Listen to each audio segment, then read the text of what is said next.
Yo! Hello there. How's it going, Wolf? Good. Back to doing another podcast with JD Yo! and myself. And yeah. So Been a good week. yeah, it has been a good week. Warm here. Warm here. Yeah, it's very warm here. Yeah, it has been. Down in Australia, mate, if you don't know where we're from. Yeah, Australia, where it's like, yeah. I hope you like the heat if you ever come to Australia, because man, yeah, we put the Sahara Desert to shame. We do. We actually, in 1856, we made a trade agreement with the sun to send more UV rays here in exchange for more sacrifices to the sun god. And it's been upheld ever since, so that's why it's really hot here. Yeah, that's... That may not be true, I don't know, I just read it somewhere. Well, hey, like, there's got to be some reason for the damage You're in right. the ozone layer. I'm no scientist. Like, yeah. I mean, or scientists might tell you that it's methane, but no, it's a sacrificial. It's a treaty we made with the sun. That's a treaty we made with the sun. Come on. Yeah, like, who doesn't know that? God. Anyway, speaking of... Suns. Well, fictional stuff. Lord of the Rings. Lord of the Rings. That's a good segue into Lord of the Rings. That's a good segue. Because, yeah, like I just noticed it popped on Netflix, or at least the Australian. Right, so it's on Netflix, yeah? It's on Netflix, yes it is. And, yeah, I saw it there, I was like, the thing with Lord of the Rings, like, after you've seen the movies, like, they're good movies, but, like, it's not something that, like... I feel like I need to wait a while before I want to watch it again. You know what I mean? I totally agree. Because, like, good movies, like, don't get me wrong, I love the movies, and... They are quite dense, though. They are quite dense, like, it's... but I guess that's kind of the point, because, like, that was kind of the feel, at least, like, when you read the books. I don't know if people have read the books. Absolutely. Like, I was chatting about that, actually, about kind of the language used in it and the way it's written is different to what you would read today. Yeah, and it's like what kind of language would you describe it as? It's kind of like old. It's got like you know, parts of Old English almost, like where he's not saying ye old stuff like that, but it's not far off that in some areas. Like it's quite, you were saying before, quite poetic in some ways that he describes things. And yeah, but I would say it touches on that kind of old world English mixed with poetry. Yeah, although, like, I feel like the movie sort of did that as well, but it's a lot more subtle. Like, I would say, in the books, it's more like, so, yeah, it felt like, yeah, like just reading one great big long poetry reading. Yes. But, like, yeah, so my personal opinion, like, I did prefer the movies over the books. Totally. Like, simply because, like, yeah, it's like the books, like, felt like a bit of a chore to get through. I can understand that. But not just from, like, the old English, but I was saying, like I was saying before, but just like just pages and pages of people just walking to places, walking through landscapes, which is sort of the point. Yeah. But and I feel like Peter Jackson in the films, like, he did a really good job of making it feel like a journey, but making it digestible enough that you're not just Totally feeling overwhelmed with information. If you know what I mean. That, yeah, I guess that's a word I like. That's how I describe the books. Like, just a little bit too much information. Like, don't get me wrong. Like, I have a lot of respect for Tolkien and the world that he made. Like, coming up with, like, what, did he come up with, like, 5 different languages? Like, something like that. Yeah, like, there was one for Elvish, but, like, Orcish and... Yeah, there's, Elvish, Orcish, Dwarvish. Yeah. Yep. And then there's obviously just, you know, English or whatever. Yeah. There's probably something we're forgetting, but those are ones, yeah. Yeah, and that's where the books, like, I feel like are good, because they give you that sort of that nitty-gritty, like the things that they sort of gloss over. It was literally like his life's work, you know, like even up to his death he was still working on things in the Silmarillion and stuff, like where he was, like, you know, extending the stories of these characters almost. I don't know if he ever intended to release more, but he was certainly still working on them personally. I think I might have heard that he was working on a sequel to Lord of the Rings, because Lord of the Rings is a sequel to The Hobbit. Totally, yeah. Yeah, so... But there's also, like, there's so much about the world, like, that you know, like we just don't know about, because we know Middle Earth is like, it's not the whole world; it's a big chunk of it. Yep. It's a continent that's roughly the size of Europe. Yep. But we also know, like, we've seen maps of the world. There's like other islands. Well, Exactly. obviously, at the end of the movies, we know that, like, Sailing off to the old world. yeah, like Yeah. the elves, you know, they fuck off back home. That's where they go and they can live forever. Yeah, but Yeah. I kind of like that. Like to me, I love a story that has like sort of like that does have loose ends that haven't been adjusted. Like I do like stories that don't feel like they need to be tied up in a bow. You know, there's things that can be open for interpretation, but like if you want to get really nerdy about it, like you know, I've Which watched, I do. yeah, which is totally fine. Did you ever go into like the backstory of Sauron, like the villain? And, Yes, man. Yeah. So, well, actually, side addendum to that. So, this may be an unpopular topic, but have you watched Rings of Power, like the Amazon show? I haven't. Nah. I've only seen the first season, but it does start to show you visually the stuff of Sauron's backstory and how before, I think it's before the forging of the rings. So you see him pretending to be a human and pretending to be an elf, and he goes and he's mingling and manipulating the other elves, and it's pretty good. If you don't like it for any other reason, watch it for that, because Sauron is really good. Yeah. Okay. Yeah. Wow. Because like, I don't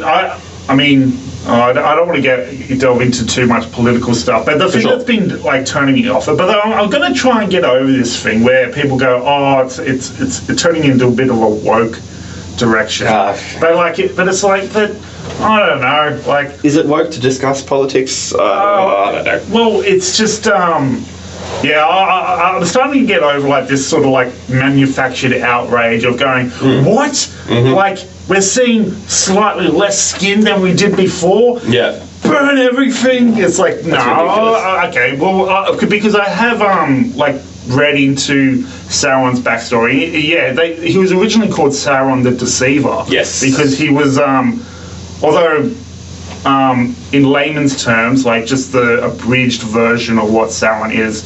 So, well, one fun fact: he's basically the same sort of race as what Gandalf is. Yes. But also, he comes across as a dude that just developed a really strong condition of OCD. Like, he really loved order.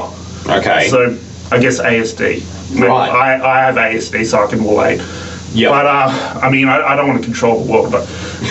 But you can see the need for order, or his need for order. Yeah, so, like, he started off, like, from what I read, like, he started off not necessarily being evil, but it does sort of, like, mimic that whole, I mean... like that biblical thing of like Lucifer being all like, fuck you, God, I want to call the shots. And that was like the reason why Satan is considered evil is because he was the one that was sort of like, you know what, I want to break away from this and be it was the first sort of like division that ever happened. I totally remember that. I remember reading something about that anyway. And and so yeah, like Sauron, like to begin with, wasn't entirely evil, but then eventually, like he just became obsessed with controlling everything. And I think that's what he poured in. He realized, I think, the reason he made the ring, for example, is because he knew that like his obsession of control was like hindering him. Yes. So he poured that as well as like all his other negative traits into the ring, and that's why like the ring, I think, has, or at least, I mean, I am spitballing here, like Tolkien's idea of the ring, and like a lot of people have said like the ring can be seen as a very real and tangible thing if you think about things that like whether you held a grudge against someone or something or something like that, but so Sauron poured that into his ring, and that's why like that has such a profound effect on so many people. Like that's why Gollum is so like my precious and like hiding in the cave for hundreds of years, just focusing on. Because it's literally like obsession incarnate, or like That's so interesting. It is interesting. It's like that adds a lot of context to Gollum's character. Well, yeah, and it adds a lot of context to like just because like I don't know. It's I suppose like again I'm just spitballing here. I'm just like trying to find the I love a good spitball. Please. nuance to what Tolkien might have been, because remember, like Tolkien was very sort of like he was committed to his own lore, because apparently 100%. I don't know if you heard about this, but he got gifted like it was like a goblet or something, but it had inside of it like the same writings of what it said in the ring, like one ring to bind into that, and he just used it as an ashtray. He was just kind of like, oh yeah, well, you know. That's why is it inscribed with the inscription from the One Ring? It makes sense. Okay. Well, yeah, because he doesn't want to, like, because... I'm not drinking out of that. Yeah, no, that's going to be like where I shit him or something, you know? Which, I mean, props to him. I mean, he's committed to his world. Like, he wanted to basically... He might as well have lived in Middle-earth. Because although, you know, he's also experienced... He was a vet. I was about to. We're on the exact same wavelength. I was about to say to you, I'm pretty sure a lot of his experiences in World War One he carried through and wrote about in The Lord of the Rings. Yeah. It what's the word? It inspired. I guess inspired, but affected him so much that it come out in his writing of the Hobbit. Well, man, I don't know about the Hobbit, but definitely the Lord of the Rings. So he was a veteran. He fought in. You know, he was. Did he fight in World War II as well? I'm not sure. Let me look that up. I'm going to fact check that. Yeah, might as well. I'm actually not sure what year he died. So Tolkien died in 1973. So let's see if he did fight in World War II.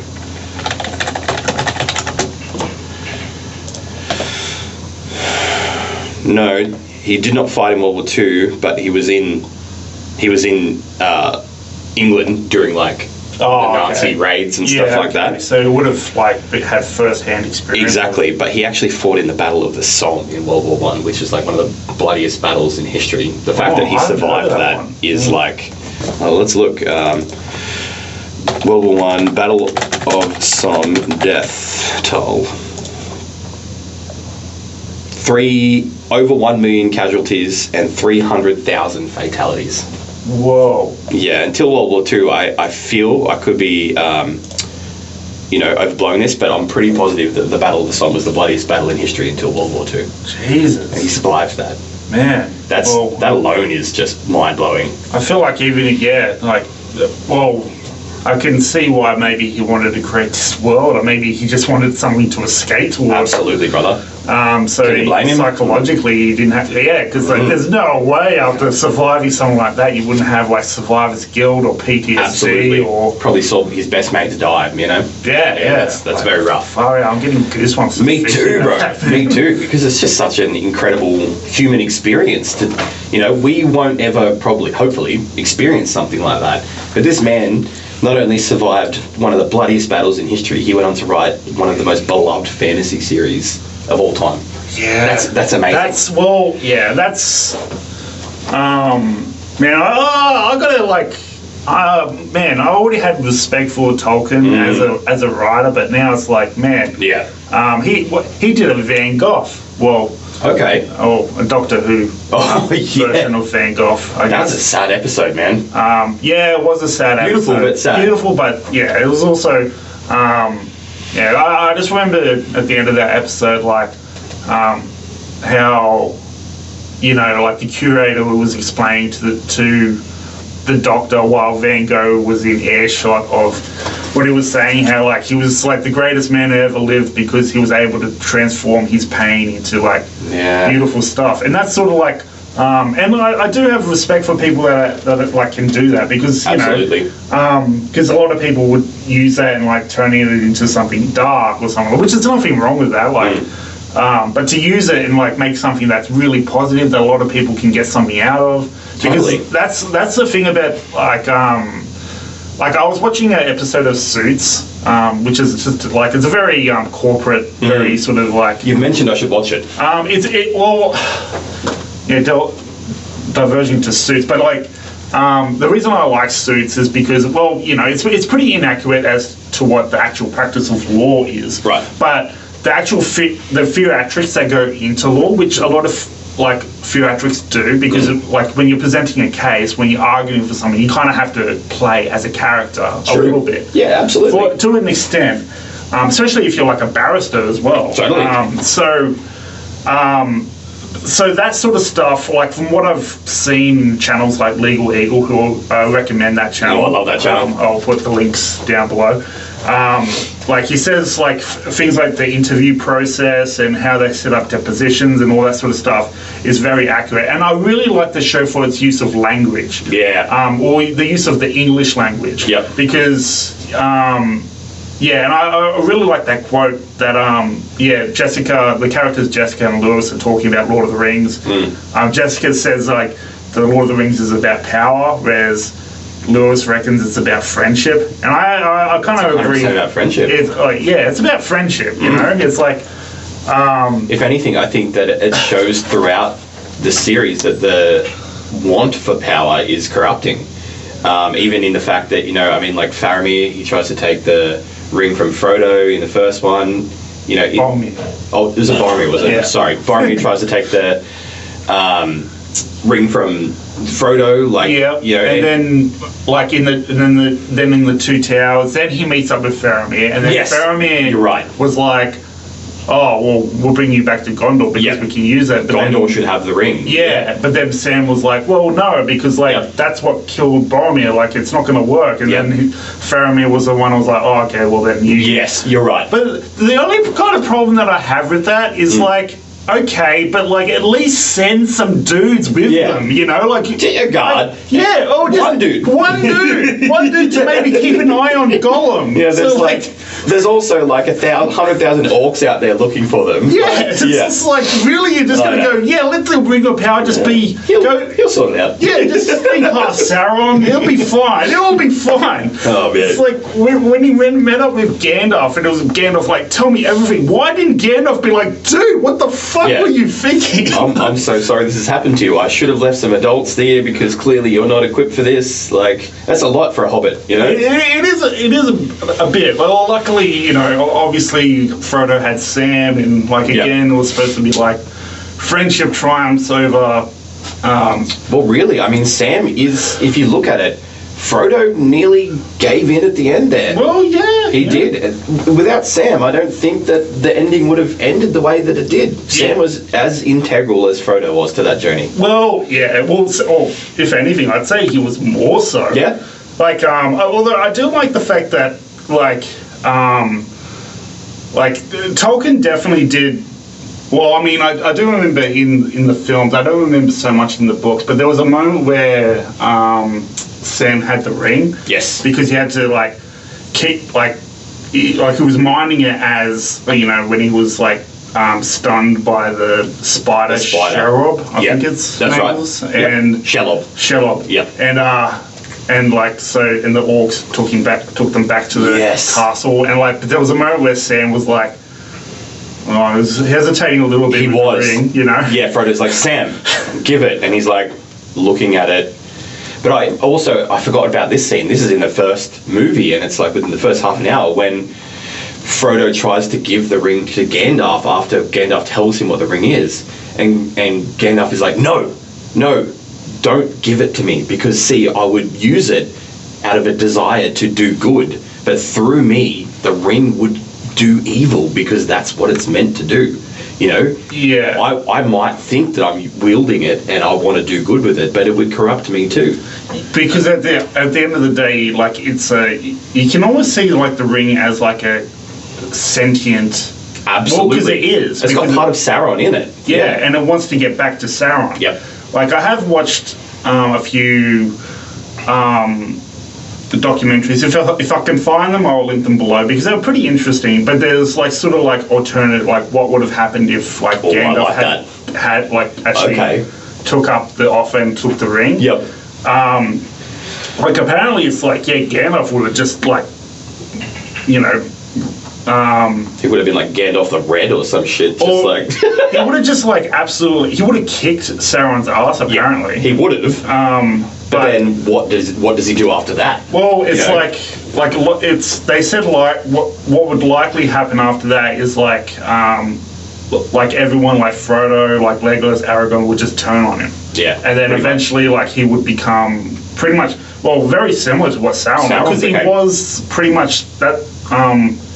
Gandalf was essentially the same kind of entity. Yeah, I've got to look I'd up like what the race know, is. Yeah, like what kind of being they are, or what Gandalf is. Because Istari, that's it. Sorry, yeah. They're kind of like demigods or something. They're not full gods, but they're like on their way there, I think. Yeah, although like they did create the world though, didn't they? Oh, here we are. Maiar. That's the word I was thinking of.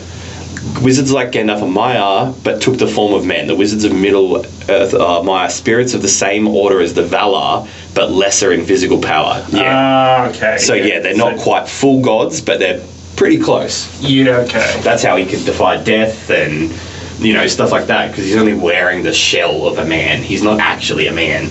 Yeah. Okay. Well, I mean, man, well, that's what I love about this friggin' like these stories. They're just so. It's crazy. Do you know one of the best scenes, I think, in my favourite scene in the first Lord of the Rings movie, and it sums up how powerful the ring actually was when it is with Sauron. It's when you're seeing like the Great War, and there's all the elves, they're lined up, and they're smashing the orcs, right? They're just putting arrows in, and you're like, yes! Sauron walks out, and just with one mace swing, just decimates like 100 elves. They just go flying. And it's just like, how do you combat that? Like, this guy's invincible. And I always thought that was such an effective way to sum up how deadly Sauron was, just within 10 seconds, you know. When he's reunited with the ring, his power is whole. He's unstoppable. A whole army can't do anything against him. But then he loses the ring when Isildur cuts off his hand, and then he takes the ring and then he doesn't throw it in the fire. But as soon as he's severed from that ring, he no longer seems to exist on that battlefield, you know what I mean? Like, his armor falls and crumples. It's like he wasn't a physical being, almost, Sauron. He was like his spirit or something. I don't know. It was very interesting. I haven't read enough of the books to know, you know, if that's book accurate, that scene. I mean,